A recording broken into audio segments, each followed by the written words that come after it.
Radiator pada motor bermasalah. Memang jika motor yang menggunakan sistem pendingin radiator ini menjadi dilema tersendiri bagi pemilik motor. Misalnya saja pada motor tipe Vario. Bagi pengguna motor Vario yang sudah cukup lama umur motornya, pasti sudah mengerti jika ngomongin radiator. Begini ya bro, sebetulnya yang dikasih nama radiator ini adalah nama komponen yang nomor satu pada gambar. Sementara komponen pendukung lainnya itu ada beberapa lagi. Seperti misalnya saja komponen yang nomor 2. Komponen nomor 2 adalah yang bernama termostat. Kemudian untuk yang nomor 3 adalah yang bernama water pump. Sementara untuk nomor 4 adalah tutup radiator. Adapun nomor 5 dan yang lainnya juga masing-masing punya perannya sendiri-sendiri. Kesemuanya itu juga bisa mengalami rusak. Akan tetapi, yang paling sering bermasalah adalah yang nomor 1, 2 dan 3.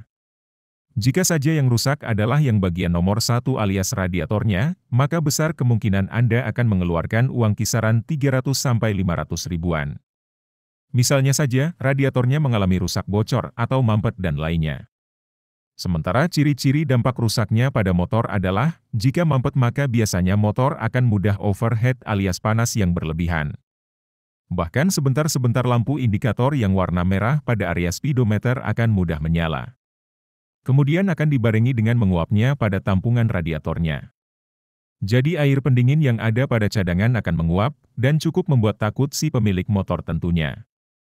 Kemudian untuk mengetahui apakah radiatornya mampet atau tidak, sobat bisa menempelkan telapak tangan ke radiator pada saat motor nyala dan lumayan lama. Ketika sobat tempelkan telapak tangan ke radiator, maka pada bagian atas itu akan terasa panas. Sementara pada bagian bawah, itu tidak terasa panas. Maka jika begitu, sudah pasti radiatornya itu mengalami mampet pada bagian bawahnya. Dan itu terjadi biasanya pada orang yang mengganti air radiatornya itu jorok. Misalnya saja hanya menggunakan air biasa, yang mana air biasa itu akan meninggalkan kerak-kerak pada radiatornya. Sampai di sini saya rasa sobat akan paham bagaimana mengenai yang namanya radiator. Lalu saya akan lanjutkan ke komponen yang nomor 2.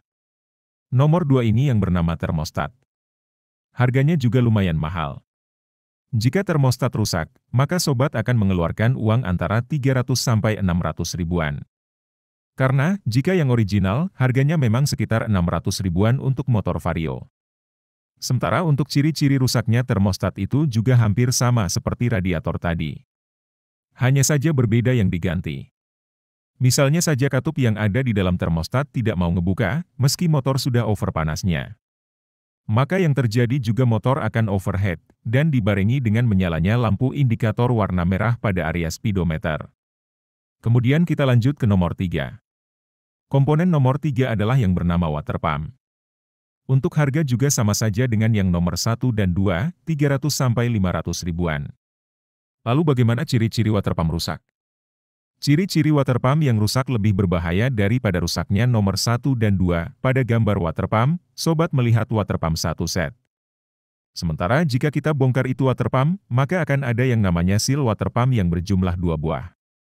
Kemudian akan ada lagi klaker dan as yang menghubungkan ke bagian gear depan rantai keteng. Kemudian ciri-cirinya water pump rusak begini bro. Di bagian bawah water pump ada lubang kecil yang berfungsi sebagai lubang buang saat seal water pump mengalami jebol atau rusak. Jika benar seal jebol, seharusnya air pendinginnya akan mengalir melalui lubang ini dan jatuh ke tanah. Akan tetapi lain halnya jika lubang buang ini mampet. Mampet ini bisa dikarenakan oleh kotoran seperti tanah misalnya. Karena tersumbat oleh kotoran, maka air pendingin akan menerobos seal pembatas antara air dan oli mesin. Dan yang terjadi adalah, air radiator akan masuk ke area mesin dan larut dengan oli. Dan inilah yang paling berbahaya untuk mesin. Jika begini, ciri-cirinya adalah oli mesin akan berubah warna menjadi putih susu. Dan biasanya sudah dibarengi kasarnya suara mesin motor.